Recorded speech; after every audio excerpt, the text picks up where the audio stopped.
Hello and welcome to end of a video series. I am KP Singh and today's topic is CLAT 2017 Decodified. In today's topic, friends, we are going to discuss legal section of CLAT 2017. If you have a look at the graph, in CLAT paper, there are 50 questions on legal aptitude. This year, only two types of questions were asked in this section. Principle-based legal reasoning, 35 questions, and legal maxims, remaining 15 questions. So 35 questions based on principle-based legal reasoning, and of which 10 questions on based on law of torts, 12 on law of contracts, 9 on law of crimes, only one question related to constitution, and 3 questions from miscellaneous areas. I will quickly take you through a couple of questions from these topics. Have a look at the first one, torts. Question 1. Principle. When a person makes such a statement which lowers other person's reputation in the estimation of other persons, is liable for committing defamation. Facts. A writes a letter to B in which he uses abusive language against B and also states that B is a dishonest person. A put the letter in a sealed envelope and delivered it to B. Your options are: option A has committed a moral wrong. Option B, A has committed defamation. Option C, A has not committed defamation. Option D, A has not committed moral wrong.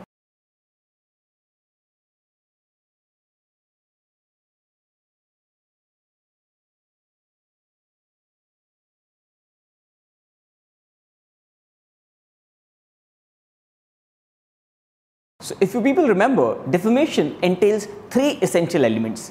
An injurious statement.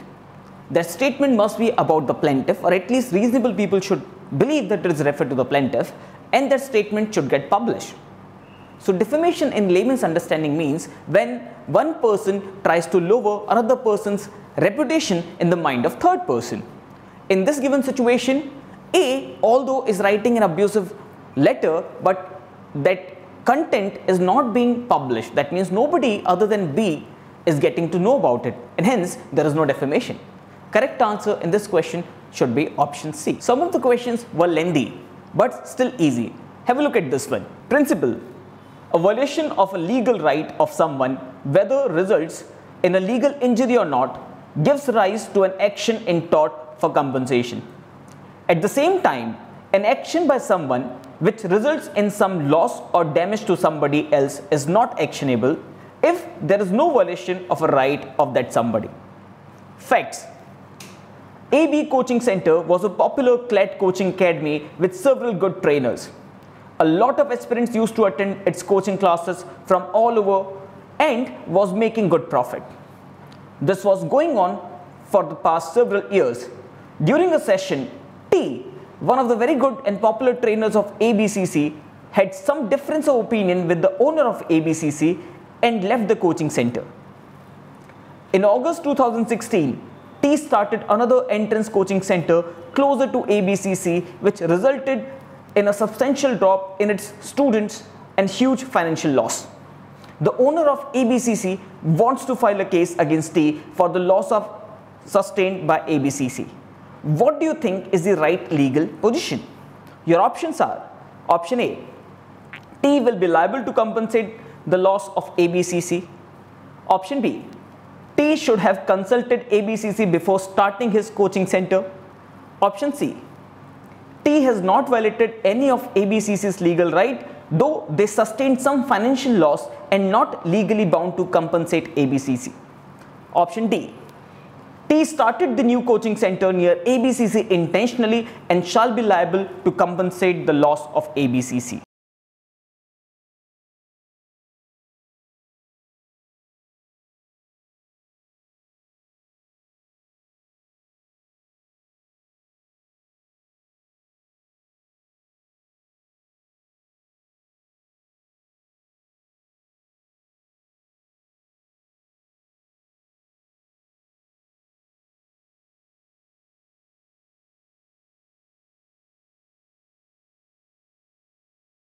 Here, principle states that if there is loss to legal injury, even without the damage, person can claim compensation from the other party. But if there is only damage, only financial loss without any damage to legal right, that means if there is injuria sine damnum, you can claim compensation, but if there is damnum sine injuria, you can't. In this particular situation, faculty T has started a new institution and hence started running a competitive business. Running a competitive business is not violating ABCC's legal right in any manner whatsoever, and hence correct answer would be option C. T is not liable to compensate. Let's try and do one more example. This was a problem question in CLAT 17 with wrong answer in the answer key. Read this question.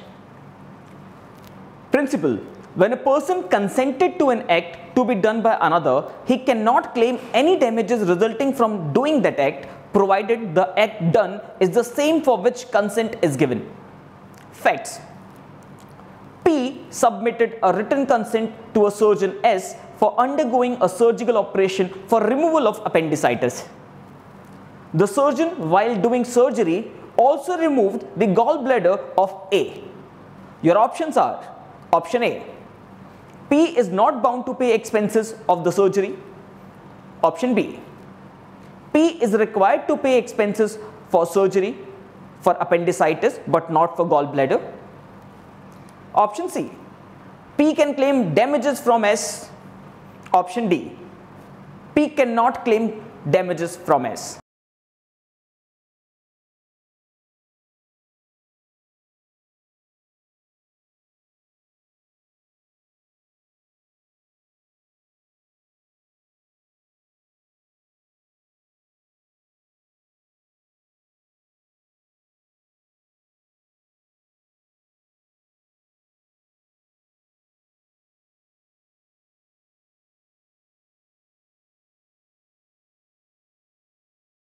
The answer given in the official CLAT 17 answer key was option C, which states that P can claim damages from S. If you have a look at the principle and fact, there is a typographical error there. In factual situation, it is written that P has given his consent to undergo a surgery, whereas surgeon S has conducted appendicitis removal surgery for P, but he removed gallbladder of A. Now, whether P and A are one and the same person, it cannot be presumed. And hence, official answer key was incorrect for this question. As per the given facts, correct answer should be option D. Now, let's try and solve some questions from law of contract. Have a look at this question. Principle: every agreement of which the object or consideration is opposed to public policy is void. An agreement which has the tendency to injure public interest or public welfare is one against public policy. What constitutes an injury to public interest or public welfare would depend upon the times and the circumstances. Facts: A promises to obtain for B an employment in the public service, and B promises to pay rupees 5 lakhs to A. Your options are: option A, the agreement is void as the object and consideration for it is opposed to public policy. Option B, the agreement is valid as it is with consideration for public service. Option C, the agreement is void because rupees 5 lakh is excessive. Option D, the agreement is valid as it is a contract between two parties with their free consent.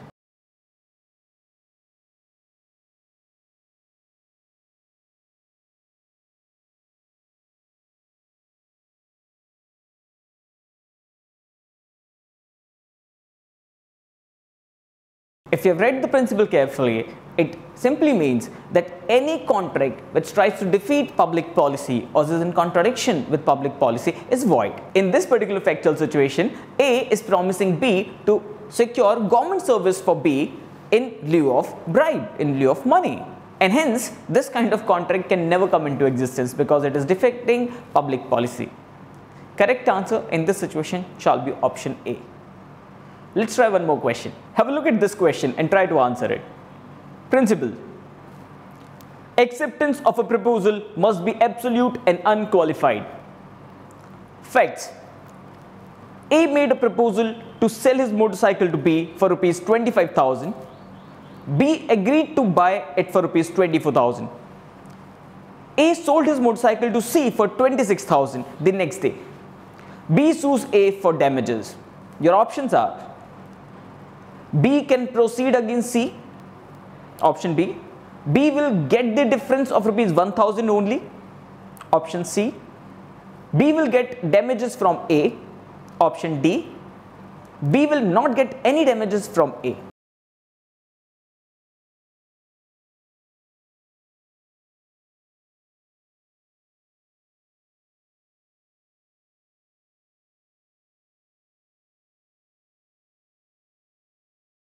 For an offer to become promise, it should be accepted by the other party. And as the rule says, as the principle says, acceptance should be clear, specific and unqualified, which means it should not have a condition. It should be same as the offer. Offer and acceptance are mirror images. They should be identical. So you cannot something else other than the thing which is being offered to you. Here, A offered to sell his bike for 25,000. So only kind of valid acceptance would be if B accepts that offer as it is. In this situation, B is giving a counter offer by proposing to buy it for 24,000 rupees, and hence there is no valid contract between A and B. Correct answer should be answer D. B cannot file a lawsuit against A and cannot claim damages. There were 9 questions based on law of crime. Let's try out a couple of questions from criminal law. Have a look at this question. Principle. Penal laws provide that whoever voluntarily has carnal intercourse against the order of nature with any man or woman shall be punished for rape. Facts. A police officer found a man engaged in carnal intercourse with an animal. The police officer arrested the man and produced him before the court. Your options are: court will punish the police officer. Option B. Court will not punish the man for rape. Option C. Court will punish the man for rape. Option D. Court will not punish the police officer. Now friends, your policeman is trying to arrest a person for having carnal intercourse with an animal. So whether the policeman will get punished or not is out of question. The question here is,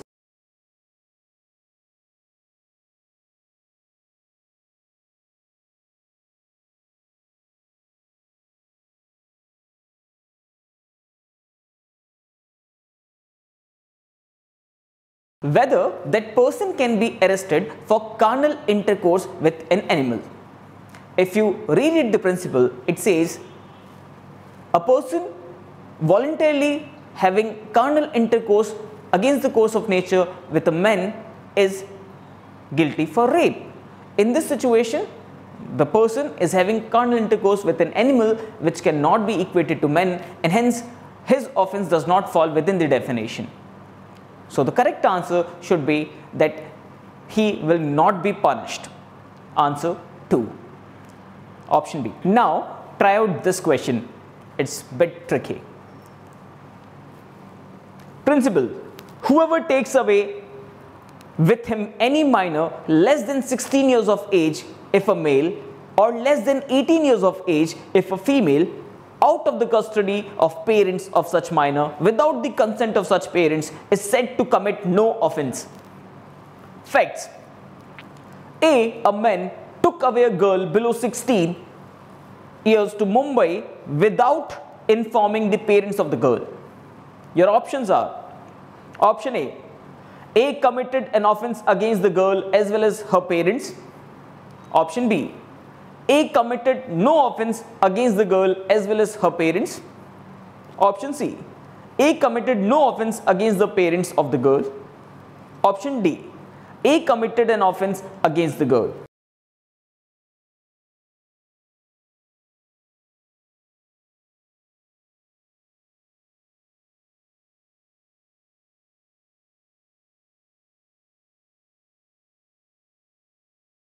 In this factual situation. It is not clear whether that girl was taken away without her permission or against her will.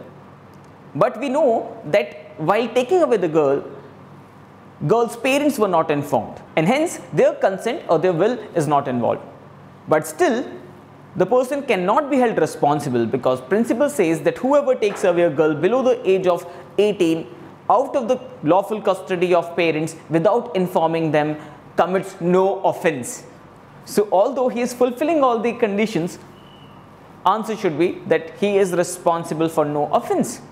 Correct answer would be option B. This year, all 25 principle-based legal reasoning questions were quite simple, although some of the questions were a bit lengthy but not difficult.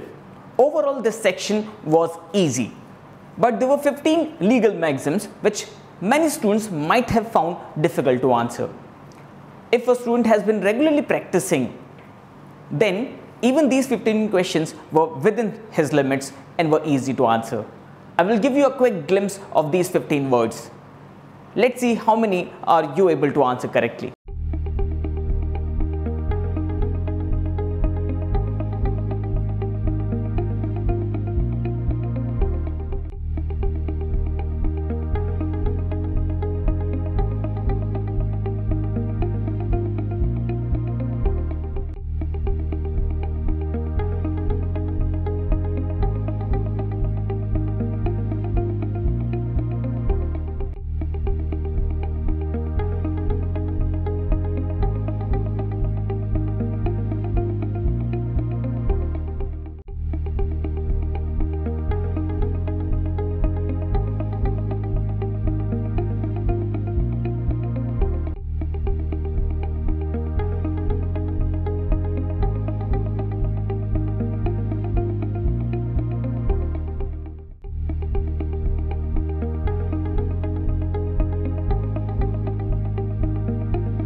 overall, this section was easy but lengthy.